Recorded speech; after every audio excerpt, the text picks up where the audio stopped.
Well, I'm in the town of Bucha on the outskirts of Kyiv, and there have been horrific scenes which we've been witnessing now for the last couple of hours. Just about 2 or 3 feet away from me is the mass grave which was detected a little bit more than a week back. There have been any number of bodies which have now been exhumed from this mass grave. Forensic investigators, including international forensic investigators, are over here. And they're going to be trying to collect information on how exactly these individuals lost their lives. And this, the Ukrainians argue, would perhaps add to what they say is a body of evidence suggesting Russian war crimes in this particular area. Bucha is one of the areas which is now accessible, an area which the Russians have actually left. There's another body as I speak which has just been recovered now. It's in a black body bag. It's now going to be placed on that platform that you actually see, and it's going to be moved across to the other side in a while from now. Now, about this particular site itself, this was actually dug by the Ukrainians a couple of weeks back. There are believed to be at least 57 bodies in this particular area, but they say there could in fact be more. And it's post this process of forensic investigation that there's going to be a DNA survey which is going to be done, because they don't know the identity of all of the individuals who've been found over here. They're going to be looking to see for marks for torture.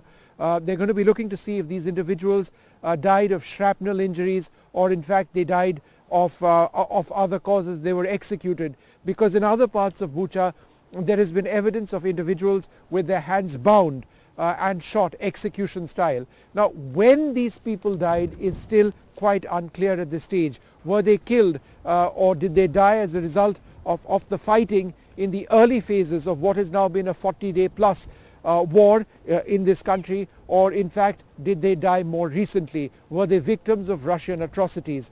Now, India for its part has always said, particularly now in more recent times, in more clarity and perhaps more directly, that there needs to be an international investigation to look into the allegations of atrocities being committed over here in Bucha. So the process towards that is well and truly underway.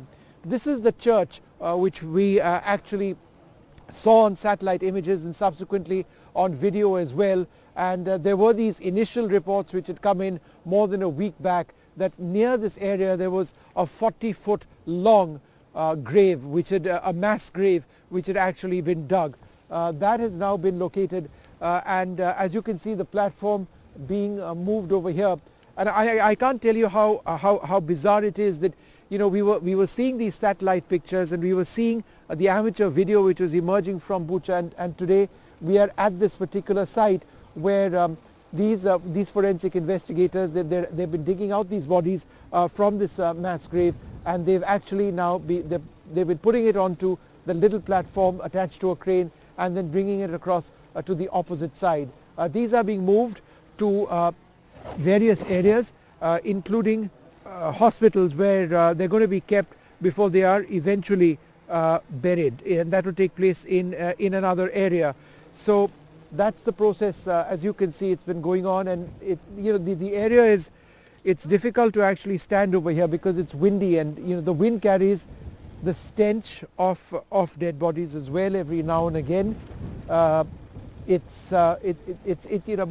feel it's necessary to report this very important story, because Bucha, it is said and it is feared, is just the tip of the iceberg when it comes to getting a real idea of the extent of the of potential war crimes, of civilian losses, either through war crimes or otherwise. Innocent people are the victims of wars always, and we see this once again. You can see drones as well in the sky.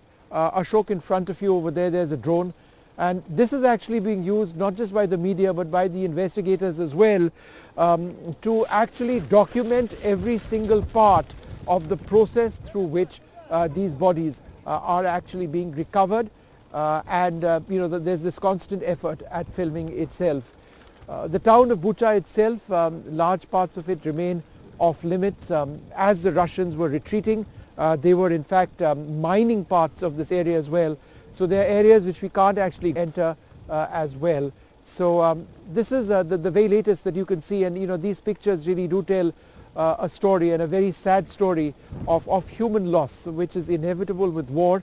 This has been an exceptionally bloody war. The overall numbers of casualties on either side, whether it's Ukrainian or Russian, the numbers keep changing. It's unclear. And if this is the situation in the town of Bucha itself, imagine what it could be in a larger city, a city like Mariupol, which has been absolutely devastated in the south of this country, where again there have been very strong allegations of war crimes which have actually been coming in. So it's a frightening, sad process that is going on now, as you can see.